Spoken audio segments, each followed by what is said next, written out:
Энэхүү контент маань ёс бус хэллэг болон маш их маазыг агуулсан учраас хэрвээ та насанд хүрээгүй бол яг одоо back товчон дээр дарна. Баярлалаа.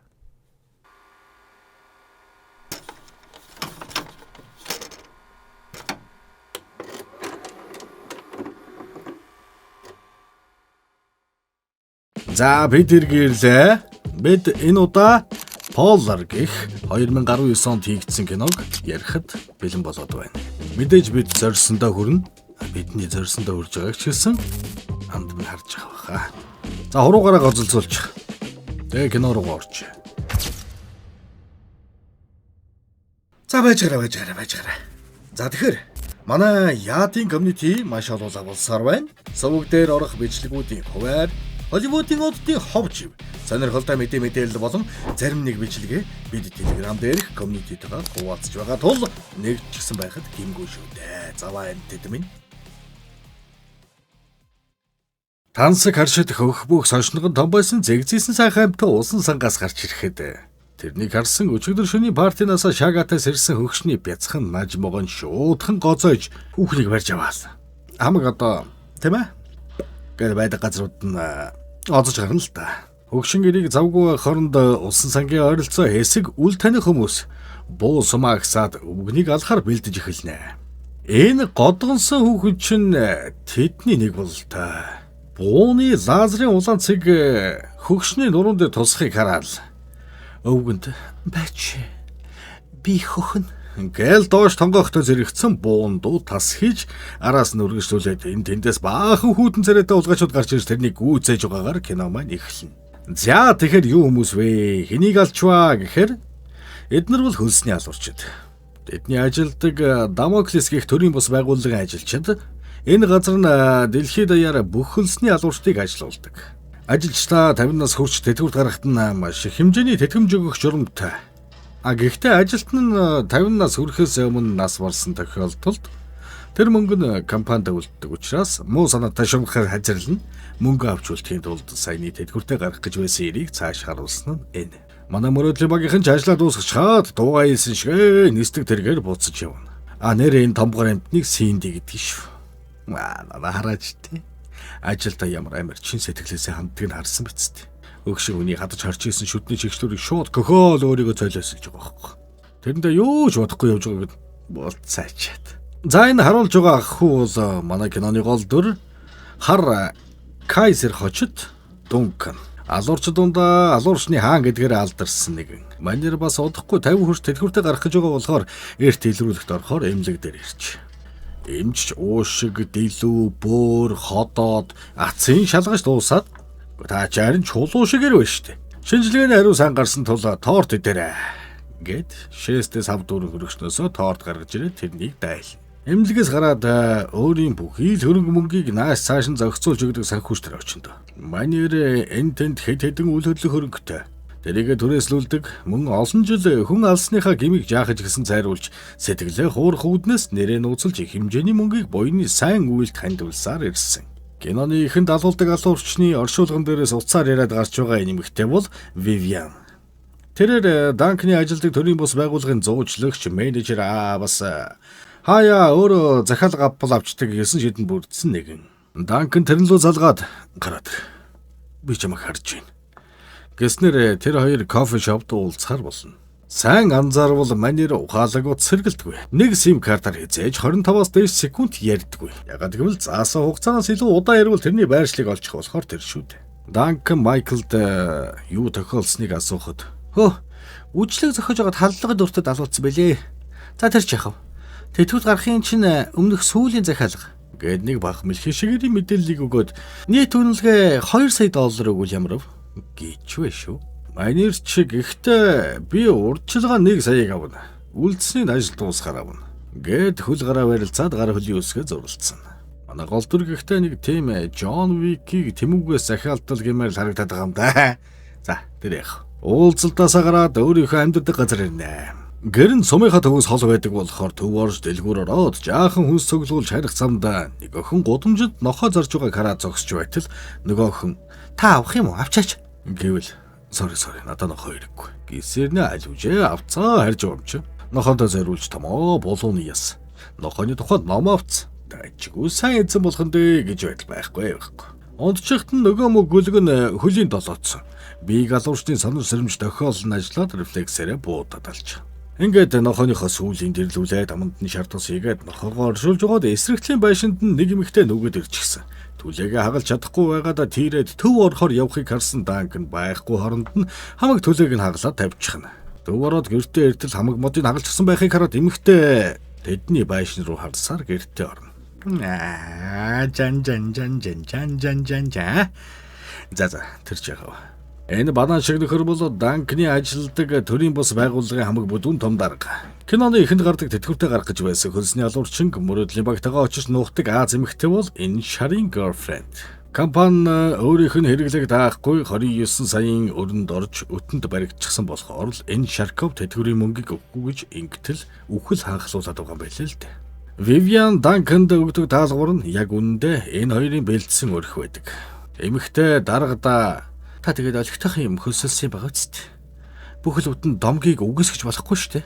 Цаадхан ч 2 сая гэд хэлсэн шүү. 1 саяын дансанд нь хийж байж хөдөлнө гэсэн. Гэж хэлээд тэдний богинохоо уулзалт дуусна. Ингээд манай Данкан бага агнахаар Белорус руу явна. Очоод бас яаж зүгээр вэ? Нутгийн хуухан муухан зайл байж байтал хөөхт нь ороод ирдэг юм. Тэр нь мань хүнд нэг санаа төрөг бол та үдэж хамт түрээслээ хэлгэж. Маргааш оройн эмэгтэйг хүүтэй хамт байрныхаа хажуугийн буудлын өрөөнд оруулаад цоож нэвтрчлээ засваршин дуудаарай гэж үүдний ажилтнанд хэлэхэд нь яах нь вэ? Манай Данк зүсээ ургаад орж ирээд хаалганы цоожийг өрөмдөж эхэлнэ. Энэ үед нөгөө палбес өнхрүү шрүү хэн нэгэн залгаад өшөө нөгөө Данк гэж ирцэн бай шүү гэж хэлэхэд өнхрүү шуурлаж чиц дам 2 хоногийн өмнө хэлнэ гэсэн мэт яасан бэ гэж уурлаж уцаа салгаад энэ гадаа бас ямар жимээ гараад байгаа юм бэ амгалан 50 байдал алдагдуулаад байна.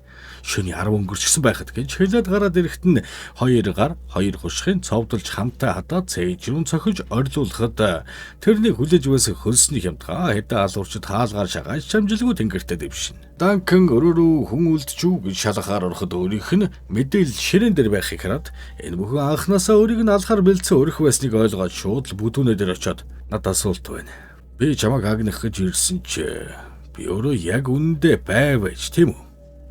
Хэн чамд захиалга өгсөн бэ гэж асуухад та яг үнэндээ миний бай байсны нь үнэнч би хэн захиалсныг мэдэхгүй гэж ойлон гонгнохт нь духын өрөмдөж байгаад буудаж хөнөөгөөд Vivian руу залгаад би одоо урьдчилгаа 1 сая авъя гэж шүү.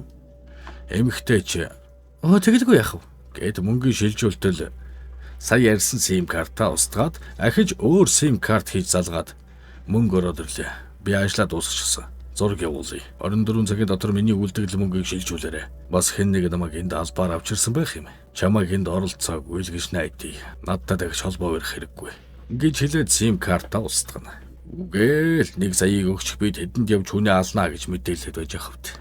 Захирлынхын төлөвлөгөө бүтлгүүтэж өөрөө эвгүй байдалд орсон Vivian захирлынхаа өрөөнд ууртаа гэгч нь та одоо миний дуудлагыг авахгүй ямар хацаа хийх үү?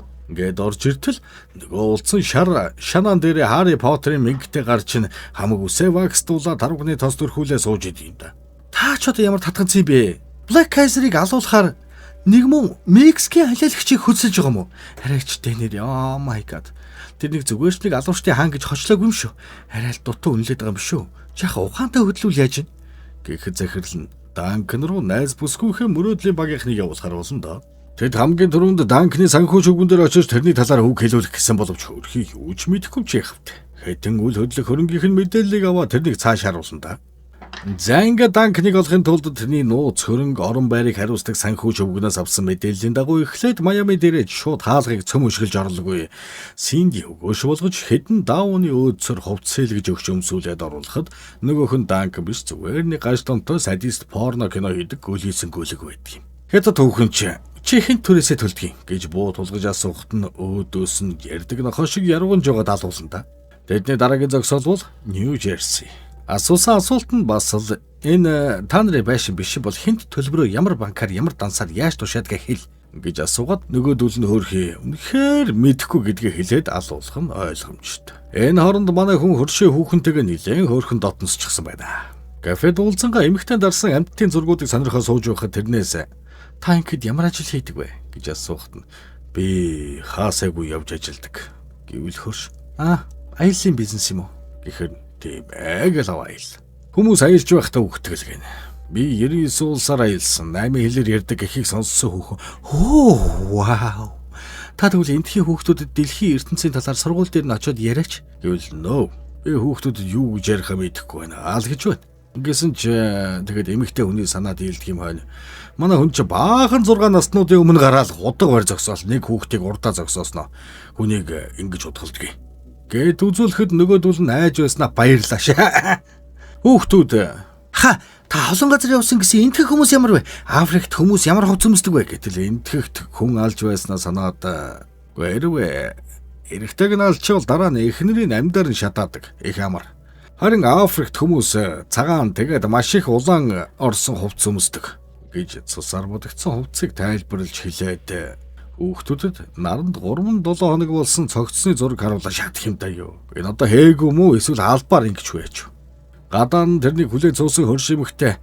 За, ямар байв та гэж асуухад. Оо, давгүй. Хүүхдүүд хутганд их дуртай байсан л гэж байна. Энэ явдлын дараа Данкан хөршүүхэндээ бэлэг өгмөр санагдаад бэлэг өгтөл буу байвал явах бай. Эмэгтэй набор шоколад маклад байх юм болов гэж бодтол буу байхыг нь хараа шок. Тэгснээ болоогүй.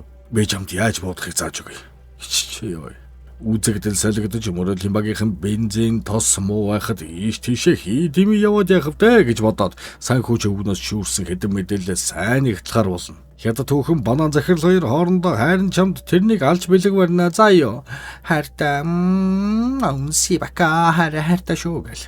За ингээд баримт бичиг дундаас тэрний хийсэн сайн үйлсийн гүйлгийг хийсэн банкны баримтаар нь хайж угаад The Montana Union Credit Bank in Triple Oak гэсэн байхыг хараад манай хүний хаягийг олчиж байгаа юм. Маргааш нь Данкан эмэгтэйд яаж буудахыг заах гэсэн багын нэг трама энтер байдаг юм уу? Нэг л буу барьж угаад уйлж унжаа чаддгүй те. Тэгээ гэртээрээд тэрэнд өөрийн нэрийн виски, американогоор дайлангаа 13 настайдаа номын санд Сантагийн туслах хийж байсан. Нэг өдөр тэр урд урдынхаас илүү их угаад над дээр ирээд газарт унтал мэд зохиж зодсон. Тэрнээс хойш би тэрнийг хайж олоод гартаа буу барьж угаад боссуу гөлөг мэн гээд тэр өдрийг би нэг ч удаа мартаж байгаагүй гэдгээ хэлнэ. Тэрнээс өшөөгөө авсны дараа ахаад нүдэ анихтааш тэрнийг харах шаардлагагүй болно гэж өөрийн сэтгэлийн шархаа ярьж чин сэтгэлийн жижиг яриа өрнүүлээд амжинда. Энд нь сэтгэл нь хөдөлсөн Данкан эмэгтэй хүнд өгчхөр аятайхан бэлэг хайж явж угаад банкны гадаа тэрнийг отож байсан мөрөөдлийн багийн хараанд өртснөөр тэдний ажиллагаа эхэллээ. Тэрнийг бэлгээ аваад харж явах замд өгөөш болох Сэнди хэмээн машины хаамрыг сөгчихсөн. Хошногоо оцоолгоо зогсож байхад нь Данкан яасан бэ гэж зогсоход "Hello dear, миний машин бензингүй болчлоо. Утас цэнэггүй.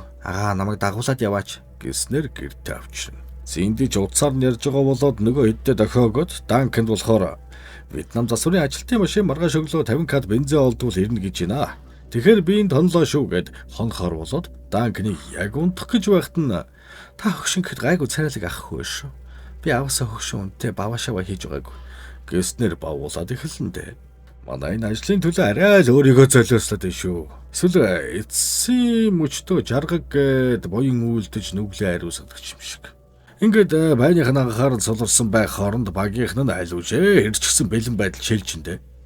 Сэнди дээр нь гарч байснаа нуруунд дээр нь улаан цэг ирэхийг хараад "За, одоо хөөхнө" гэд тонгоогоод яг алуулдгийн даван дээр Данкан аминдаа хүүхнийг дээрээ гаргаж үргэлжлүүлэх гэж татаад өөрөө доошоо болгохдоо зэрэгцэн буун дуу гарч хүүхэн буудуулчихна. Бэлэн байдалд бушуухан орж орны доор ороход эмэгтэй орны доор байна гэд мэдээлэл өгöd байгааг харсан Данкан хүүхний хөл рүү буудаж унгааж байгаад толгоор нь сүх шидэж ална.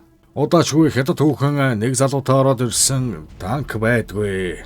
Яаж ч үгтэл алужээ мэрэгэн буудагчийн хойно очихсан буудаад алчихна. Ингээд холбоог нь аваад "Юу чи намайг сонсож байна уу?" Гэл бууг нь авч байшингийн бүх гэрлийг буудаж хаглаад буугаа дулаан мэдрэгчдэр нь тавьж байгаа юм чи. Үгж мөчөөгөө өглөгөө гэрласаа чидээд "Би чамаас айхгүй байна гэдэл. Хятад эмэгтэй Данканыг саатуулж хооронд дотогш хамт орсон залуу байшингаас гарч хамтрагч руугаа залгаад "Бэ төлөвлөгөөрөө шилж" гэж хэлээд аминдаа өвгөний хон сэмэрэд буудлаа гэтэл хамтрагчийн цогцсыг тавьчихсан. Данк өөрөө модон дээр гараад хүлээж угаад араас нь буудаж өнөгөөд буцаад мэрэгэн буудагчийн бууг аваад доош шивтлээ. Хүүхний тавьсан гэрэлч ундрах гэж байгааг хараад гянс өргөчний ард орж нүүгдэхэд байхгүй те. Амьсгалж байгаа амьсгалаар нь хаан нүүгдэж байгааг нь мэдээд бууччихлгүй байх. Гарын жилэг инж гарахгүй юмнууд байж. Данкан тэдний кармаг нэгжиж байгаадаа буудлын өрөөний төлхөөр байхыг хараад байрлаж байсан буудал дээр нэрэхэд нэг мансарсан хүүхэн "Найзуудаа, та нар ирчихсэн үү? Нөгөө өвгний бэлэг өгөх гээд байсан хөршин охиныг авсан юм уу?" гэхийг сонсоод бушуухан хөршин эмэгтэйгийн гэрт ирсэн ч харамсалтай гэртээ байсангүй. Гэрт нь хүмүүс хоорондоо ноцолдсон улмөр үлдсэн байхыг хараад буцаад буудлал руу ирэхэд нөгөө эмэгтэйж байхгүй болчихсон байдаг юм. Нөгөө талд найз бүсгүйг алуулсныг мэдсэн банана галзуурч өгч гинөө. Хамаг юмаа эвдэлж эмхлээд л "Тэжээсэн бяруу дэрэг эвдэн энтер" гэж хууцчихжээ. Өөрийн оролцоод "Би тэрний хоёр хушхыг тасдаж яваад хамраар нь оруулаад хамаар нь гаргана энтер" гэсэн. Вивиан цаад зүгээр шин найз охин олол аваачтай. Хоёр дахь бүтлгүүдлээ штэ. Тэр хараад идсэн мөнгөний нөгөөд амьдралаа шинээр ихэл. Тэр хөршин охиныг яах гэж чуулгалж байгаа. Шал утгагүй. Гэхэд банана "Тэгвэл би чам захиал өгч. Тэрнийг авчир" гэж тушаа. Маргааш нь Данкан сумын төв орж мөр зэрэгцэн хүн алалцаж явсан тэтгэвртэй гарсан Портер гэх хүн дээр ирээд "Тэд нар намайг 2 удаа алахыг завдсан." Гэхэд "Ах уу, аргагүй штэ. Чи өгчүүл чамайг тэтгэврчин суухаар өгнө гэсэн хоримтлыг чинь тэд нар авах болохоор улаарч байгаа юм. Тэгээ хэдийг авах юм те? 4 үү? Гэтэл үгүй 8 гэдэг юм та. Энийг сонсоод ах хүү шок. Чи Вивианд итгэдэггүй. Тэрнийг павж ийсэн үү гэсэн чи Данк. Үгүй. Гэтэл өгшаах. Би павцсан штэ. Гэшат. Юу ч яриад байгаа. Манай хөрш охиныг аваад явчихсан харшид нь байгаа байхаа гэсэн чи ахч тэгж бодож байна. Алгин. Тэгэд явах гэхэд нь Портер болгоомж тавиагаараа гэд гар барихта хор гарт нь хөргснээр амнаас нь хөөс сахран унана. Тэгснэ мө хөгшин банд Вивиан руу болцсон шүү гэж ярьж идэг үст. Данкан нэг сэрсэн бананы хүн тамалдаг газар ирчихжээ. Чи намайг их өвдгсөн. Одоо би чамайг өвдгөн. Гэт мө хорчимстай хөхний товчон дээр нь самбар дээр зураг зурж байгаа юм шиг л хөрш охины зургийг зоож Хомсны махаа өгчаараа энэ тэндээс нь сэглэж жижигхэн хутга энэ тэнд нь зоож 3 өдөр тамлах зуур нөгөө талд хөөрхий хөрш охинд хар тамхи шахсаурл. 3 дахь өдөр банана гэдсэнд нь хутга дүрэхэд Данкан гэдсний булчингаараа хутгыг нугалж авч үлдээд орой тэрнийг явсны дараа гэдснээсээ гаргаж ирээд хүлээсээ тайлт юм гоц. Маргааш нь тэрнийг тамлахын өмнө 2 харуул ирж босох гээд ойртод ирэхэд нь яста шүд 3 гар хөлийн нуглаад ордуулахыг гаднаас нь сонссон банана байдал бишцсэнийг мэдээд хүмүүстэй тэрнийг алаарай гэснэ өөрөө зүгтаад явж байгаа.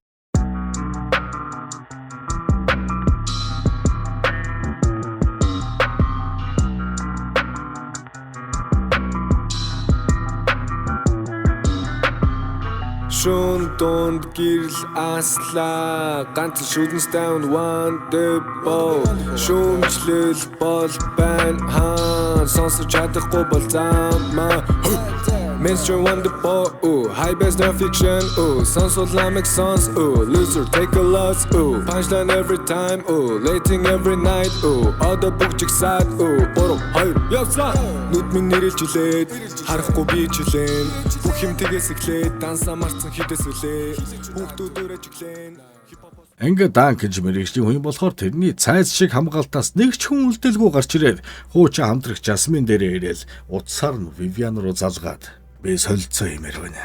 Өөрийгөө тэр охиноор гэж хэлээд Сэми эвдлээд ухаан алдан унана. Сая ярихт нь байршийн хайжуулсан хүмүүс хэтэрхий богинороо дөнгөрсөн болохоор байршийг олсонгүй л гин. Жасмин ч Данканыг хэд хоног асарч хөл дээр нь босгож тэнхрүүлээд машин, буу, зэвсэг өгч явуулна. Ингээд солилцоо хий. Маргааш гэж ярихад юугээл эдгээр солилцоо хийх гэвд бүр хайрмаа бэлдээд өтгөцтэй. Данкан ч нэг хоосоо орхигдсан барилга дээр ирээл буунуудаа гаргаж өгсраал Вивиан руу залгаал надаар өхнийг солино. Гэхдээ эмэгтэйтэй хамт явсан сүлжээгээр байршил хайх залуу утаа яриад асуулт асууж яах яриад байгаа гэхээр эмэгтэй тэгээд хизээ хаана юм бэ гэж асуугаад Данкан төв гал тэрэгний буудлын дээр өглөөний 9 цагт. Гэхэд Вивиан чи ингэхэд юугаа хийгээд байгаа юм бэ? Яса. Тэр охин чам таалагдд юм уу гэвэл. Надад таалагддаг. Харин чи яагаад энийг хийж байгаа юм бэ? Гэсэнд sorry хөө. Энд чинь бидний ажил шүү дээ. Чи марчаа юу? Гэт удаан ярьсан болохоор гиснээр байршийг олоод ирлэггүй яах вэ? Сонир юм да. Манай хүмүүг нь мэрэгжлийн юм ийм кома алдаа хэмээргүй юм л та. Яриа л цаг нь болохоор сим гаргаж ир солиод яриад байдаг өстэй гүнэ. Энэ бүхнийг банана камераар хараад бүр нэг баг тав ханах шиг болно. Данкан би удаан хугацаар ирчихсэн нь. Гэтэл тийм ээ 47 секунд. Тийм байж. Тэд нар ч сайн мөнгө төлсөн байх. Би чамд боломж өгье. Эндээс амьд гарах. Гэтэл нөгөөх нь юу гээл цаг гэхэд би угаасаа чамтай солилцоо хийх ямар ч хүсэл алга байна. Чиний төгсгөл ингэж ирлээ. Вивиан эргэж хараад кино шиг алханда. Данканч татчихсан тамхиа машины хамар дээр зоогоод хоёр гартаа бэлээ өмсч угаал. Гараа дээш өргөж хуруунаудаа дэлгэснээр хуруунаудаас нь лазер тусаж гараа хөдлөх төдийл бүгдийг унгахчихна. Энийг нь харсуусан бананагийн царай хормын дотор хувхаа цайна. Ингээд дараагийн зогсоол бананы орд харш. Хамгаалагч нараа дуудаад тойруулаа зогсчихсон. Тэр одоо ирж байгаа. Би тэрнийг одоо жинхэнэ шаана. Гэт худлаа нүдэндээ нулимстай инехэд хамгаалагч нар нь Данкны ирж байгааг харста. За зөвхөн амьд мэд дээр эндээс зайл. Гэт зогсчээд шээс. Ажугаарн зөрөгтөө. Уушлаараа. Бид нар яахчгүй. Зүгээр зөрч. Тэр дээр байх шүү. Гэж юм би та. Ангел бананатай нүүр туланда бас худлаа өмнө буу сэлэм гартаа бариад байгаа маа. Энэ уулзалтаас 1 секундын дараа тэрний толгой цонхоор шидэгдэнэ. Манерч асуудлаа шийдэж хөрш охиноо аваад гэртээ харьлаа. Хэдэн өдөр охиныг сахиж хонсон. Нэг өглөөс ирсэн охин байдаг. Босоод орных нь ажууд очиход орон дээр нь тэрний явуулсан чек. Нэгэн гэр бүлийн аллагаас амьд гарсан охин. Тэрнтэй холбоотой баахан зураг хөрөг сонингийн цаас байна. Тэгэхээр юу болсон бэ гэхээр олон жилийн өмнө Данкан охины гэр бүлийг хөнөөгөөд охиныг амьд үлдээсэн. Тэр өөрийн гимээ багч болов сайруулахын тулд охиныг алсаа санхүүгээр тусалж ирсэн ба охинч тэрний явуулсан банкны мэдээлэлээр нь хайсаар амьдардаг газар нэрж албаар ойртсон байж. Энэ бүхнийг ойлгосон Данкан эргээд хавтал охин тэрнлөө буу чиглүүлээ зогсож байна. Миний чамд яриад байдаг. Надад траума өгдөг стач чи штт. Одоо суу үлгч юм. Надад гэр бүлийн өгөхийг харах ямар байсан гэж бодож байна. Миний дүү хэтэрхийж яах ээж минь жирэмсэн байсан штт. Би хээж авдууга маш их санаж байна. Чам асуулж тэднийг агч хизээж харж чадахгүй. Яагаад тэдний хөнөөгд намайг амьд үлдээсэн бэ гэхэд Данкан тэр бол мэдээллийн алдаа байсан. Гэсэн ч охин сонсхийг хүссэнгүй. Данканч тайлбар тавихыг хүссэнгүй. Тэм болохоор өөрийнхөө буруу гим нүглийг ухаарч буудуулахад бэлдэн нүдэ анина. Удалгүй буун дуу гарч манай хөлх Джон Вик тэнгэртээ дэвшлээ гэж бодтол үгүй. Амьд байж шүү. Охин тэрнээс хэн миний хаавыг алуулах захиалга өгснгийг мэдхүү. Тэр хүнийг олж болох. Гэхдээ Данк дэмэ олж болох байх. Гэснээр манай хоёр нэг тал болж байгаагаар кино маань дууссан. Охин магадгүй зүгээр л үүрэг гүйцэтгэдэг хүн захиалагчийг нь олоход надад хэрэгтэй гэд амьд үлдээсэн байж болох юм. Тийм ээ? За тэгээд хуруугаараа гоцолцуулаад дараагийн бичлэгээ орох хүртэл төр баяртай. Мэдээж бичлэг ойрхон орох болно. Сая бид бас нэг хэсэг маш урт завсарлаа. Бидний алдсан орон зайг хинч нөхөж чадахгүй ч гэсэн бид ядаж өөрийнх нь мөрөөдлөөр хамтдаа зорж байсан зорилгоор тэр зайг дүүргэж явна. Шот шохин чихэн чин. Би ди чин дэцгэн.